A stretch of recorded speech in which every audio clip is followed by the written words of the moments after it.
চোখ জুড়ে দেখবো পেগম্বর। নারায়ে তাকবীর, নারায়ে তাকবীর, নারায়ে রিসালাত, আহলে সুন্নাত ওয়াল জামাত। আল্লাহ হাসবি রব্বি মা ফি কলবি গায়রুল্লাহ, নূর মুহাম্মদ সাল্লাল্লাহু লা ইলাহা ইল্লাল্লাহ কে লা ইলাহা ইল্লাল্লাহ, লা ইলাহা ইল্লাল্লাহ। এ নূর আপকি बराही में की तलाश में है, नूर आपकी बराही में की तलाश में है।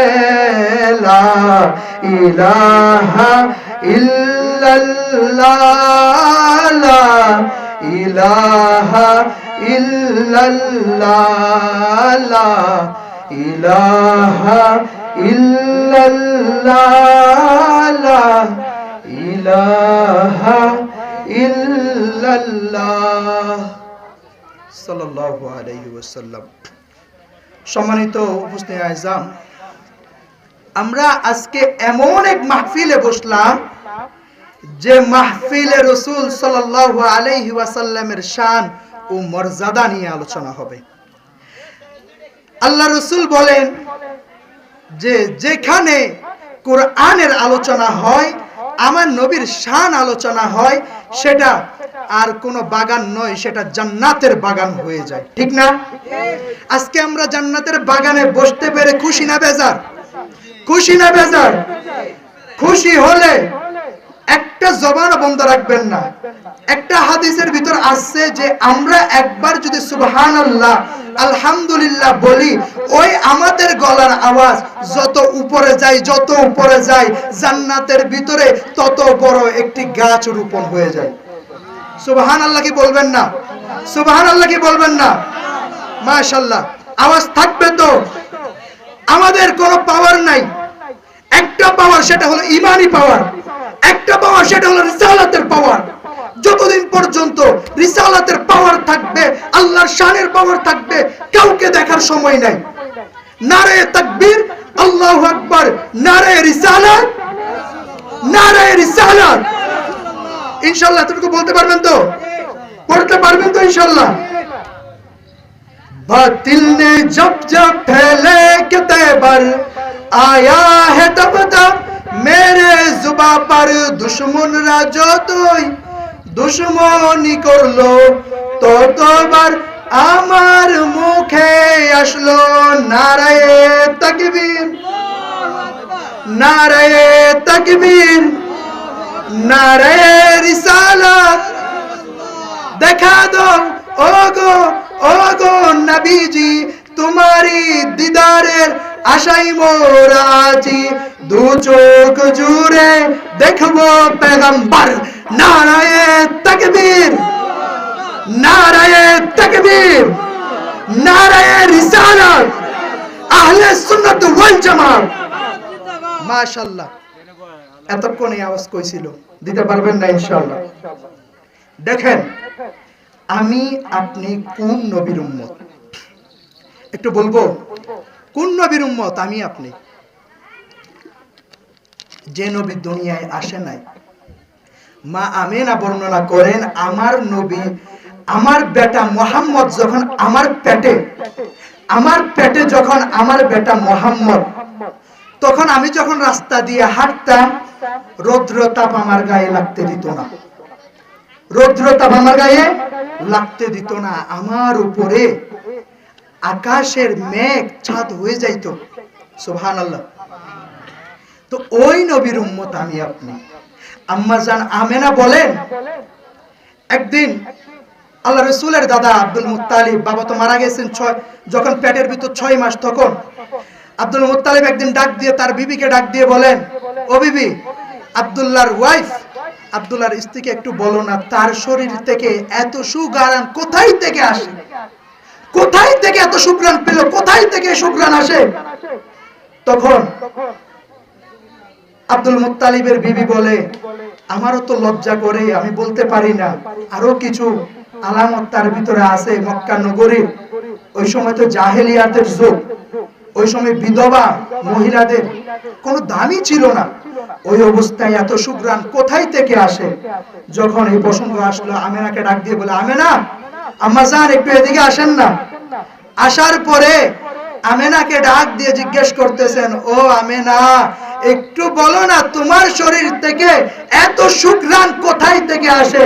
বলে যে, বাবা, এই সুঘ্রাণ তো আমার নয়, এই সুঘ্রাণ তো আমার নয়, এই সুঘ্রাণ আমার পেটে যিনি আসছে তার। সুবহানাল্লাহ। আমার পেটে যিনি আছে তার। বলে যে একটু বর্ণনা দাও না। তখন আমেনা বলেন, আমি যখন মোহাম্মদ যেদিন আমার পেটে আসলো, আমি ঘুমাচ্ছি, হুট করে দেখি নবী রাসূলদের ভিতর তিনজন নবী এসে আমাকে বলতে লাগলো, আমেনা রে, তোর পেটে দু জাহানের বাচ্চাকে দিয়ে গেলাম। সুবহানাল্লাহ। দু জাহানের বাচ্চাকে আমি তোর পেটে দিয়ে গেলাম, তুই চিন্তা করিস না।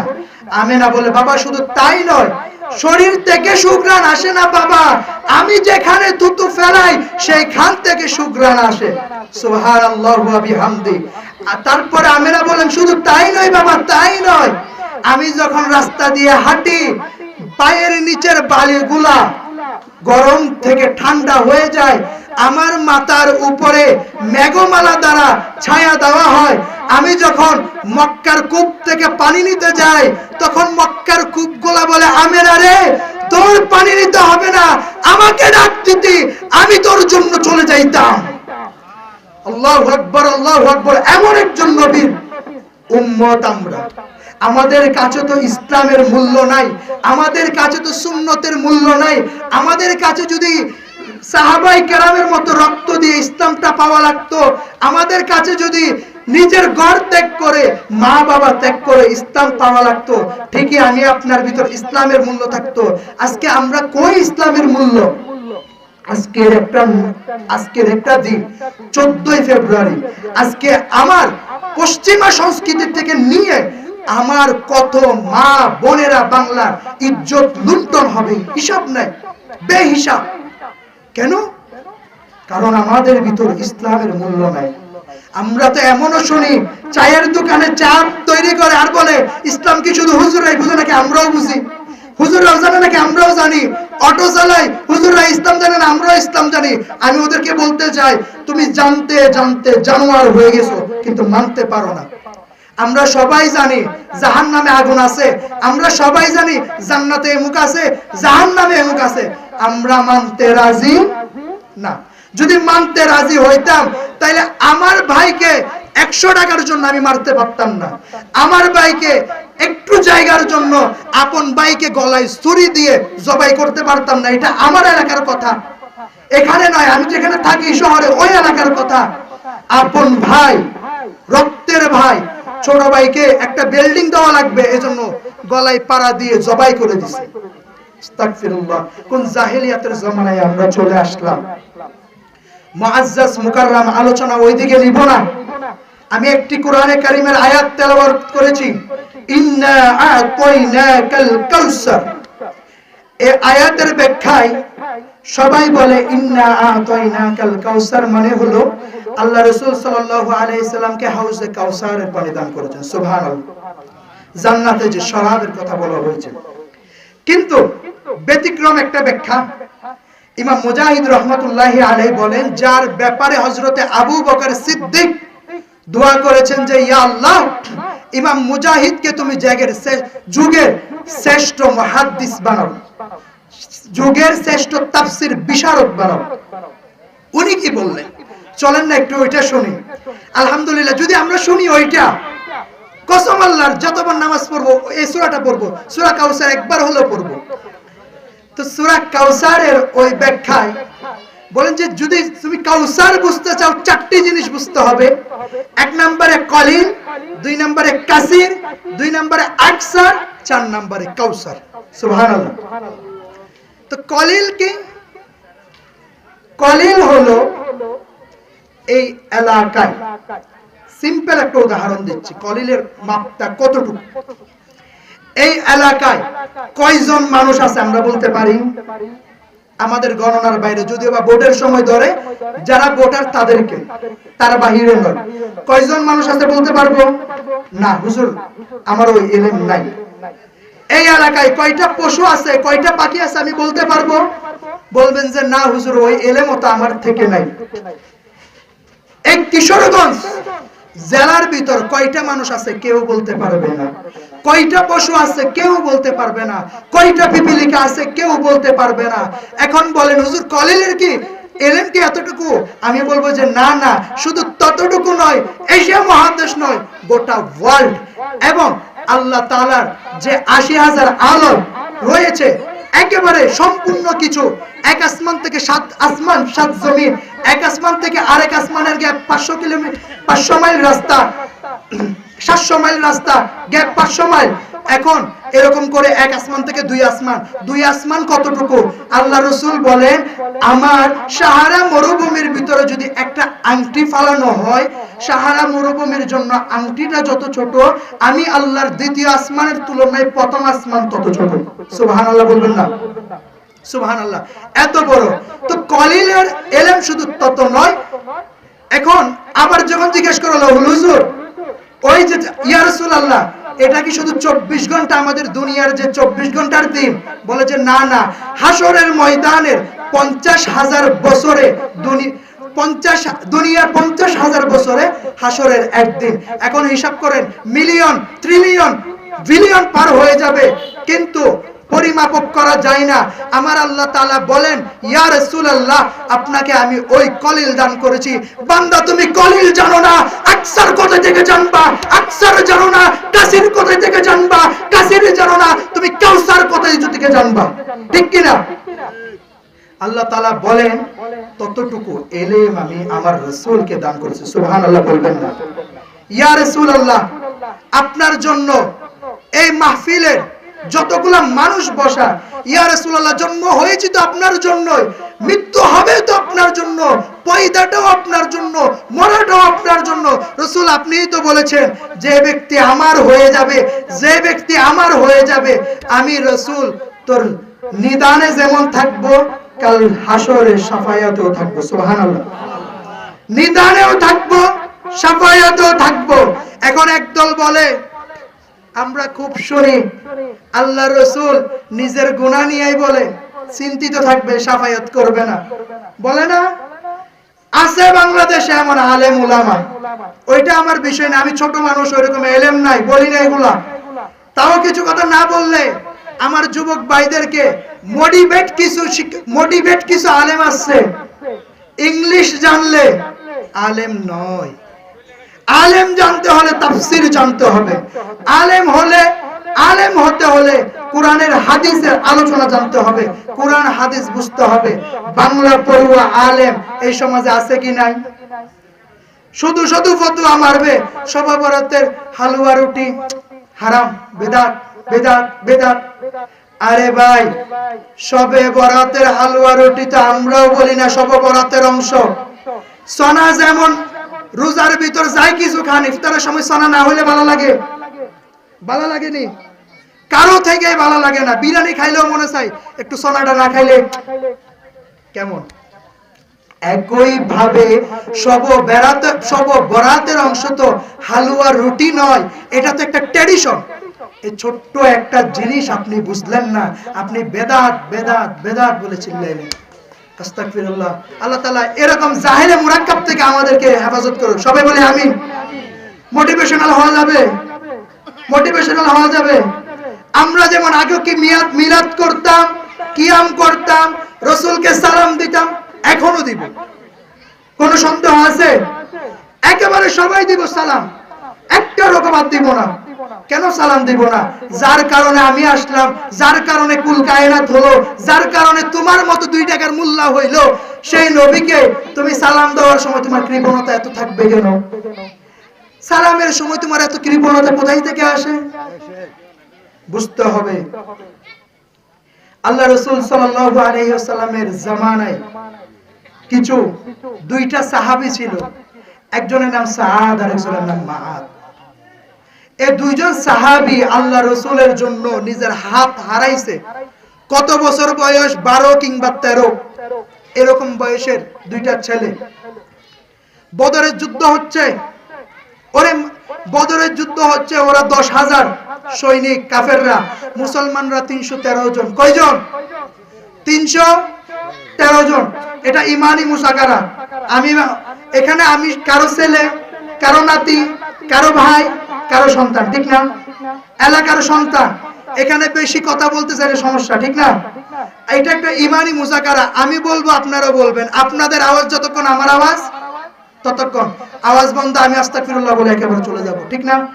আওয়াজ দিতে পারবেন তো? বদরের যুদ্ধে সাহাবী কয়জন? 313 জন। কয়জন? 313 জন। 313 জন। ওইদিকে 10,000 সাহাবী। 10,000 এর ভিতর 313 জন দেখা যায়নি, কখনোই দেখা যাবে না। যখন যুদ্ধ লাগা শুরু হলো, 10,000, এখন 10,000 কাফের শুধু দৌড়ায় আর দৌড়ায়।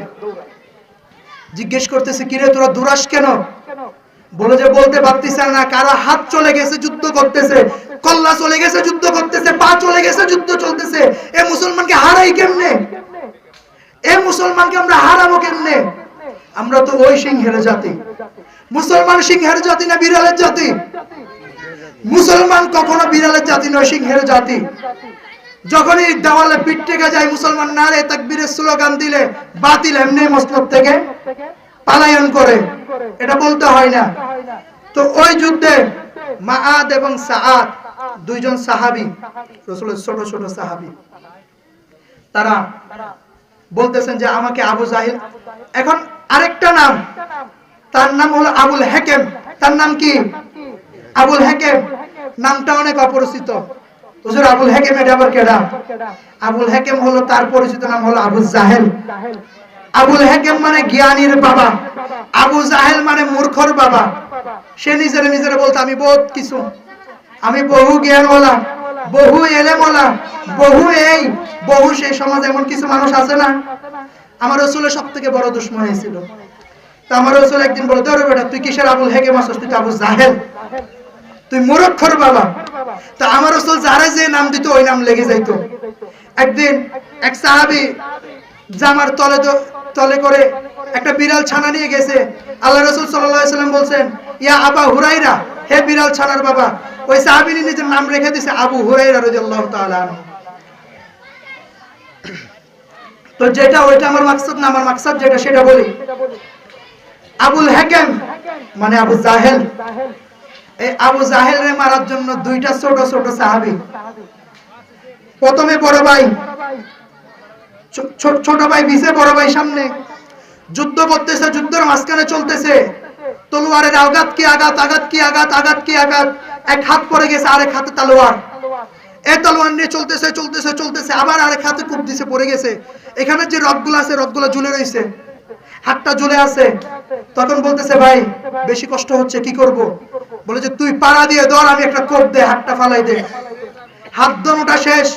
ছোট ভাই আগাচ্ছে, এক হাত নাই। এখন বলে যে আরেকটা হাত আছে, বাম হাত। তখন আব্দুল্লাহ ইবনে মাসউদ রাদিয়াল্লাহু তাআলা আনহু হাদিসটা যখন বর্ণনা করছেন, চোখের পানি অশ্রু দ্বারা ঝরতেছে। ছোট্ট সাহাবী, তাদের মতো প্রেমও তো আমার বুকে নাই, তাদের মতো ভালোবাসাও তো আমি আপনার বুকে নাই। আমরা কোন জমানায় বাস করতেছি, যে জামানায় রাসূলের প্রতি মহব্বত আমি আপনার এক ফোঁটাও নাই। আস্তাগফিরুল্লাহ, এমন একটা জমানায় আমরা বসবাস করি। তো আবু জাহেলের কে মারার জন্য যখন ওই দুটো বাচ্চার ভিতরে, একজনের তো দুইটা হাত নাই, একজনের একটা চলে গেছে, আরেকটা আছে। যখন আবু জাহেলকে দেখছে, আব্দুল্লাহ ইবনে মাসউদ কে বলতেছে, এটা কে? বলে যে আবু জাহেল। বলতে দেরি, প্রথমে তার উটের পায়ের মধ্যে দুইটা কোপ দিছে, ওটটা বসে গেছে। আবু জাহেলের এক কোপ দিছে, গলা নাই, জায়গায় মরে নাই, কিন্তু লোটাই পড়ছে। যখন সবকিছু করা হলো, রাসূল সাল্লাল্লাহু আলাইহি ওয়াসাল্লামের কাছে যাওয়া হলো দুইটা ছেলেকে নিয়ে। ইয়া রাসূলুল্লাহ, দুইটা হাত কুড়াইয়ে নিয়ে রাসূলের কাছে গেছে। বলতেছে ইয়া রাসূলুল্লাহ আপনার জন্য কিছু করতে পারি নাই। নবী গো আপনার জন্য আমার ভালোবাসা নাই, আমার প্রেম নাই, কিছু করতে পারি নাই। রাসূল এতটুকু করেছি, আমাদের দুইটা হাত আপনার জন্য কুরবান করে দিলাম। সুবহানাল্লাহ বলবেন না? সুবহানাল্লাহ বলেন না? দুইটা হাত কুরবান করে দিলাম। নবী আমার চোখ দ্বারা পানি চলে আসলো, বললে যে আহা কি করলা তোমরা? তখন নবী করিম সাল্লাল্লাহু আলাইহি ওয়াসাল্লামের থুতু মুবারক মতান্তরে এটা থুতু মুবারক দিয়ে তাদের হাতগুলা জোড়া লাগাই দিল, তারা জোড়া রাখছে এবং ইমাম হুসাইনের সময় তারা আবার যুদ্ধও করেছেন, এমন একটা রেওয়ায়েত আছে। তো ওইদিকে যাচ্ছি না। তখন দেখেন কেমন বড় মুশরিক, কেমন বড় কাফের আবু জাহেল। এরে যখন আব্দুল্লাহ ইবনে মাসউদ যখন গিয়ে খুঁজে বের করলেন, দেখছে প্রাণটা এখনো যায় নাই। আব্দুল্লাহ ইবনে মাসউদের প্রাণটা তখনও যায় নাই। তো বলতেছে যে এই আব্দুল্লাহ গলাটা কাটবি তো এখান থেকে কাট, এখান থেকে কাটিস না, এখান থেকে কাট। যাতে দেখলে বলে এটা লিডারের গলা, এটা নেতার গলা, দেখলে যাতে বোঝা যায় কত বড় জাহেল। মারা যাবে কিন্তু জাহেলিয়াতি ছাড়বে, জাহেলিয়াতে ছাড়বে না, এত বড় জাহেল তারা।